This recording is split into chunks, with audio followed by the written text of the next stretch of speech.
Hi, class. Welcome to Human Rights Policing, Sociology 333. Just want to take the time to welcome you to the class and just tell you a few things about the class. A lot of this is already on the syllabus and it's all on Canvas, but I'd like to talk to you about it anyway.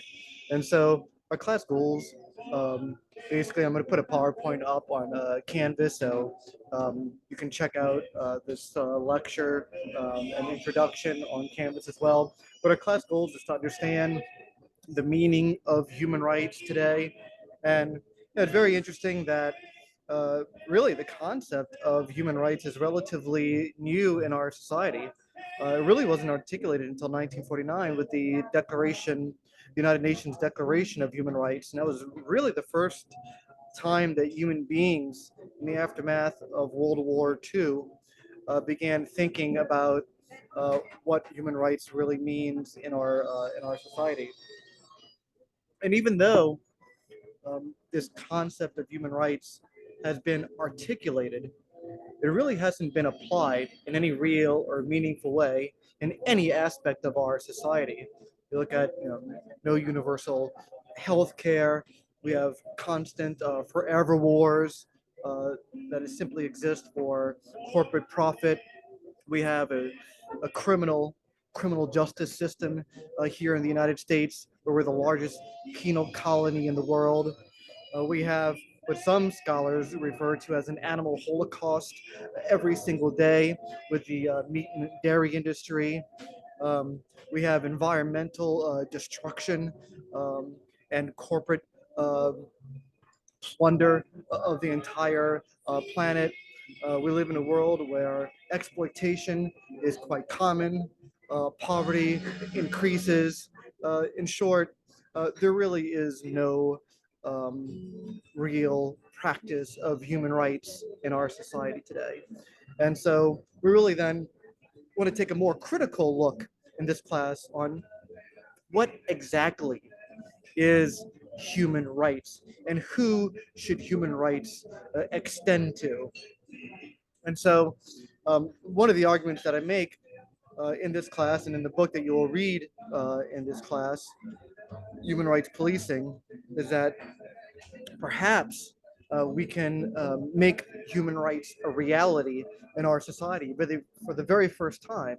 And perhaps it can start with policing.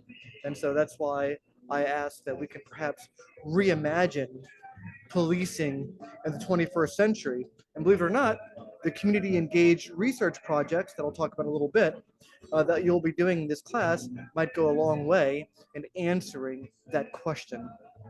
Another goal of the class is to understand the function of policing and the criminal justice system in our society. And one of the things that you'll be completely, you'll be debunking is that the criminal justice system is anything but justice. As I said previously, we have one of the largest, in fact, the United States is the largest penal colony in the world. Although we have only 5% of the world's population, we have 25% of the world's prison population. And so no country is more punitive in their criminal justice system than the United States. We incarcerate and imprison far more people than Russia, North Korea, and other countries that we consider totalitarian. Maybe the United States, with its surveillance society, is just as totalitarian as these societies, although it might take a different form.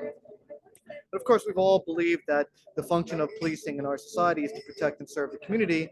And if you believe that, I have beachfront property to sell you in Oklahoma. Just send me an email and we can work out a good deal. No, rather, the function of police in our society oftentimes is to uphold class inequality. As a matter of fact, police in many ways are simply members of the working class, hired by the more powerful to oppress fellow members of the working class. Police may not know this. They might be noble in their intent, but nonetheless, that is the function of police in our society.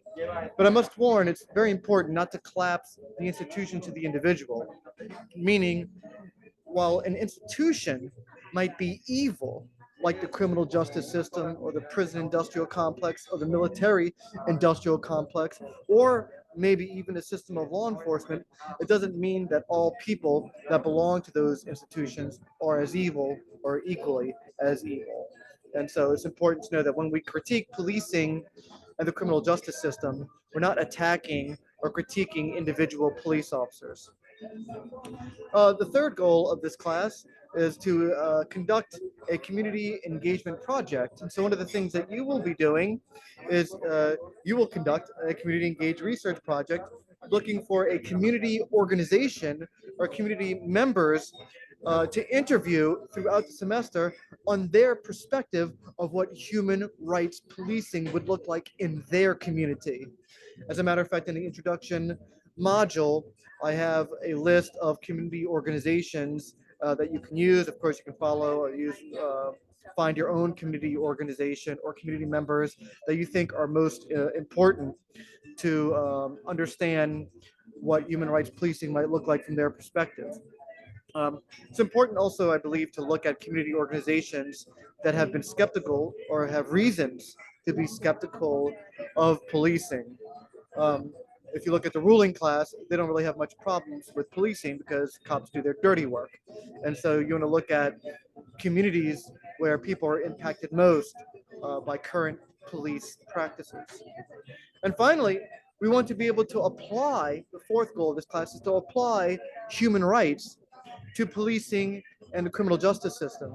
More specifically, to apply human rights to change and reimagine policing and the criminal justice system in the world today.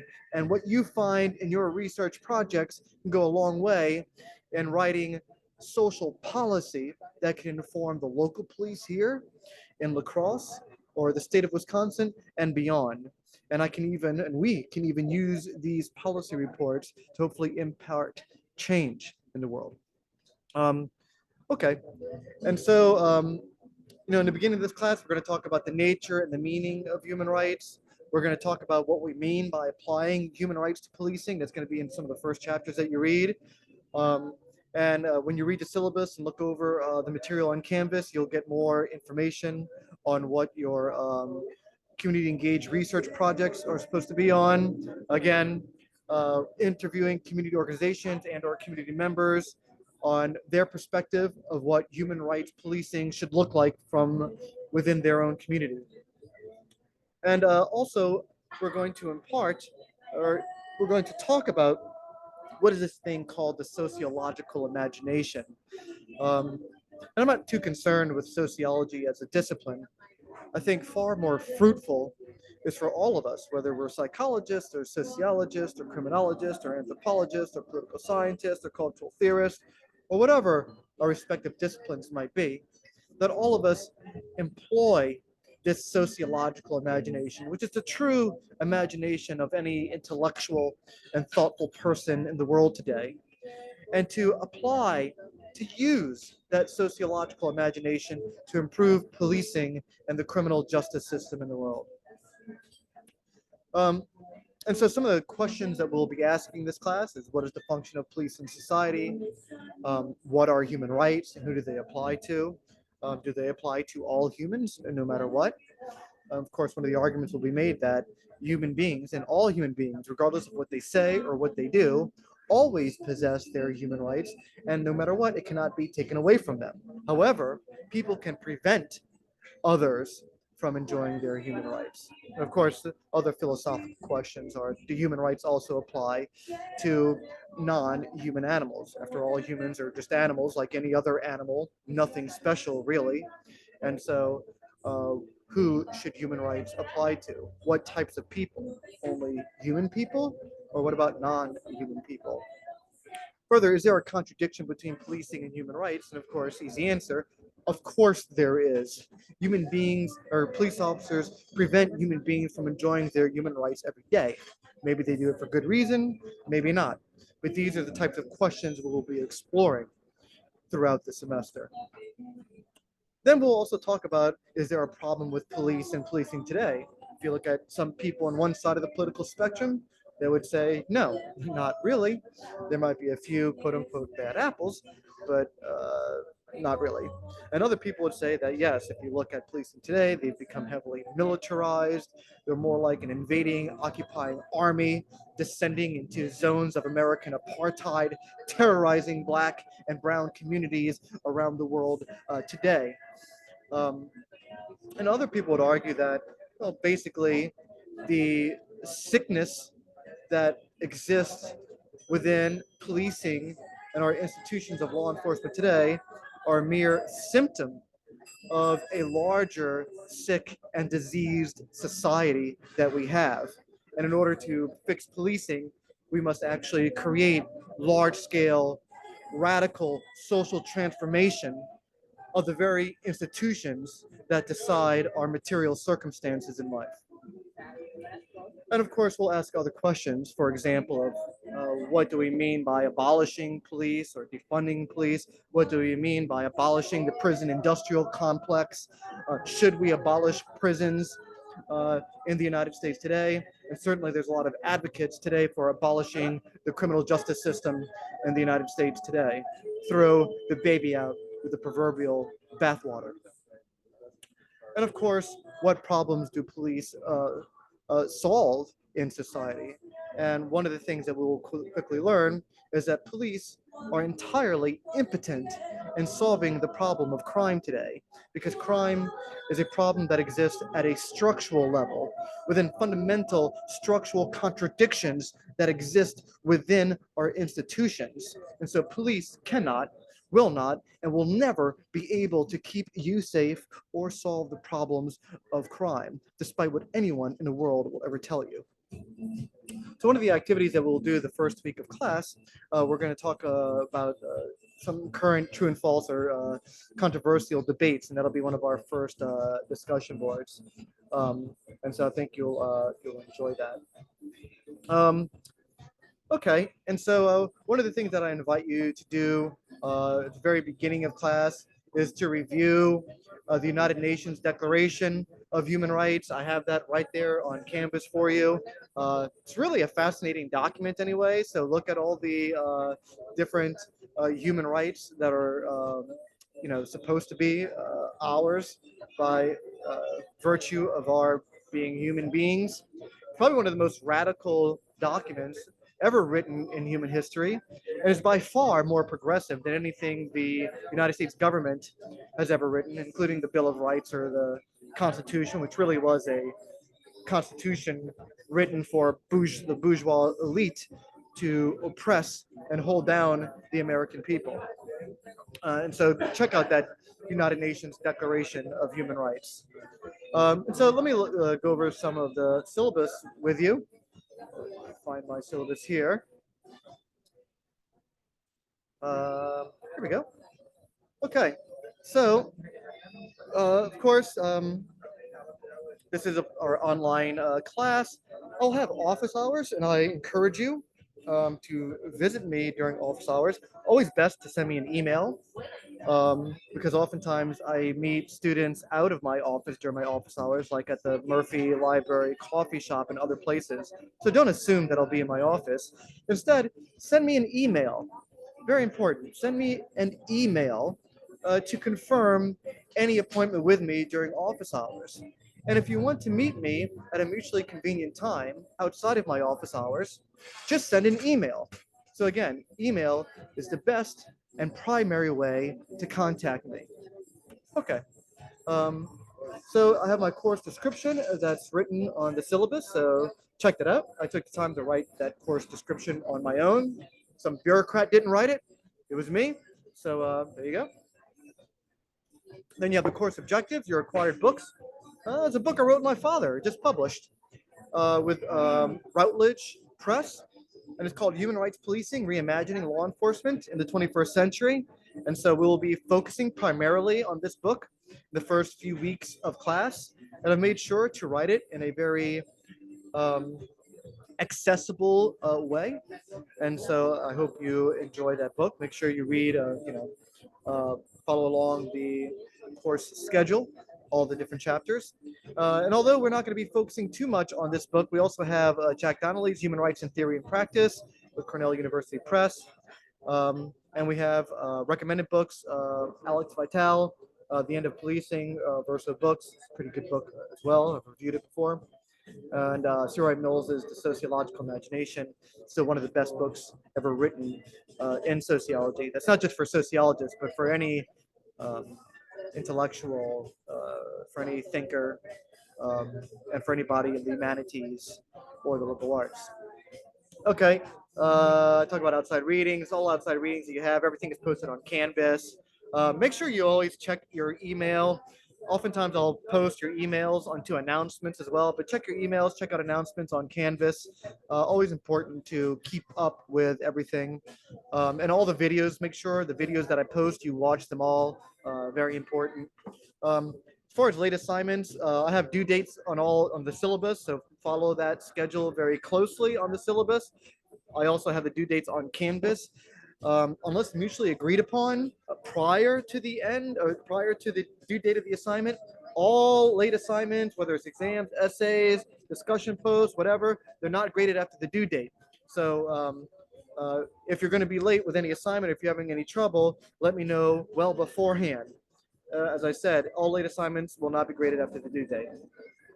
Okay, also have course requirements, evaluation and grading, 400 total points, and I have the grading on syllabus is there, pretty easy to get. Your midterm report, which consists of a 5-page report discussing your progress and findings from your community engaged research projects, so a couple other things. That way I can gauge how your progress throughout the semester. Before it's too late, the middle of the semester. So that's worth 80 points. You'll just turn that in on Canvas. Your final paper will be a 10 to 20 page paper on your community engaged research projects on human rights and policing. That's worth 200 points. And then your discussion boards are worth 120 points. And you'll have discussion boards often every week throughout the semester. Make sure you read what I have in the syllabus for the discussion board.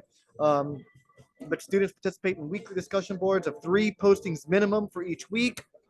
1 original response that's due on Thursday of the corresponding week, and 2 in-depth responses or posts that are due on Friday of that week, so a day later. So there's a total of 10 discussion boards throughout this semester. Each post is worth 4 points. That's 12 points per discussion board, and that's where you get your 120 points. But keep in mind that all of your reply posts should just be as critical, as elaborate, using stories and examples to illustrate your points and substantiate your arguments. So be just as critical as your response post as your original post. Very important. And I even have a rubric for your discussion board. I hate rubrics, but you have a rubric for your discussion board right there in syllabus. So please read it. Okay, I have other course requirements written there on Canvas, or sorry, the syllabus, so make sure you check that out. And so your class schedule, week 1, introduction to human rights policing. We've talked about the goals, I've already done it, talked about the goals of the class, thoughts on human rights, which you'll do in the discussion board, gone over the syllabus, make sure you review that on your own. Requirements, expectations. Make sure you also post on your the student introduction so I can get to know who you are. Yeah, so you'll have your welcome discussion board. Then you'll have your week 1 discussion board as well. And those are controversial topics on policing today, so I think we'll have a good time with that. Okay, and oftentimes I'll post a video. Sometimes I'll post a video at the beginning of the week, sometimes at the end of the week, but usually you'll get 1 video every week. Maybe not every week, but most weeks you'll get 1 video from me. I'll try to keep them short though, because everything you really need is on Canvas and will be emailed to you. Week 2, research methods for human rights policing, your community engaged research projects. We'll talk about ethnography, your community engaged research projects, talk more about human rights. And then that's what you'll start reading from the Human Rights Policing book, Human Rights Policing Introduction, read that. And then the first part is This Ain't Your Daddy's Rodeo, then a suicide by cop, a code 2 call in the New Orleans Police Department. And then you'll read chapter 1, which is the introduction, Human Rights in Extraordinary Times, goals, who do we want, what do we want, human rights, who's going to help us protect it, cops, who are we, cops, professors, and more cops, who am I? Another section, reflections of 30 years of policing, thought for the reader, that's from my father. Then I talk about some points of departure, what happens next, and then there's a discussion activity mainly for police for you to check out. But then you'll also have another discussion board. So just I'm not going to go through the whole syllabus schedule right now, but you can just get an idea. Go ahead and look at it. Make sure every week you look at the syllabus so you know what's expected of you uh, for that week. Um, Okay, that's really about it. The last 2 weeks of class, you'll be making video presentations on your final research project. So you'll turn in a paper to me, but you'll also have your video presentation that you'll do, and you'll be commenting on making posts on your peers' video presentations as well. That'll be part of the grade. So that's the last 2 weeks of class. And then your final paper is due Friday, May 5th. Um, and there you go. And you can always keep in mind, I'll send you an email on this, but you can also send me an email on this. If you've taken this human rights policing class, you might as well earn the human rights and criminal justice certificate that you can get along with your bachelor's degree. So I highly encourage you to do that. It's a certificate program that I developed. So I fully encourage you to to join that. It doesn't cost you anything. And it makes you really look good, I think, for future employment. So it's my um, human rights and criminal justice certificate program. Okay, let's see. I guess the only other thing. Let me look at the canvas for a moment. Give me a second while I find it. Yes. So your introduction module, you have the syllabus. Also have to kind of give you guidelines on how to interview community members. I have human rights policing interview guidelines. These are guidelines that I've developed because I've written a few books. I've done a lot of ethnographies. I've written a bunch of academic articles, and so I have a lot of experience doing ethnographic qualitative research. And so I gave you some tricks of the trade there. So I have my own human rights policing interview guidelines, so check that out. I have the United Nations Declaration of Human Rights booklet there. I also added the International Covenant on Civil and Political Rights. That's worth giving a look at as well. And I put a few other things there. I currently teach human rights policing to I train police officers human rights policing in Wisconsin and throughout the United States. And so you can check that out actually online, UWL website. If you just look up my name, you'll find it. And I also put in there my human rights policing brochure. I have a list of lacrosse community organizations that you can use for your community engaged research projects. But of course, you can find your own people to interview as well, teachers or community organizations. Um, and so, again, I have those community organizations for your human rights policing projects there.